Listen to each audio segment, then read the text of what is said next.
આગળ મેં ઉદાહરણ આપ્યું હતું તેમ સબરીબાઈએ ખૂબ જ તીવ્રતાથી, ખૂબ જ પ્રેમથી પ્રભુ શ્રી રામના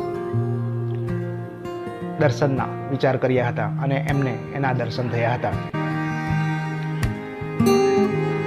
એટલે આપણા વિચારને અનુરૂપ આપણી અંદર તરંગો જનરેટ થઈને બહાર ફેલાય છે અને એને અનુરૂપ જ તરંગો ધરાવતા વસ્તુ સુધી તે પહોંચે છે. એટલે તમે કોઈક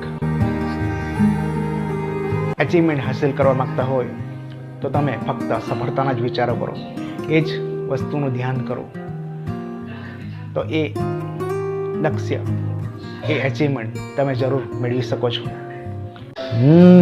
तू रूह है तो मैं काया बनूं, ता उम्र मैं तेरी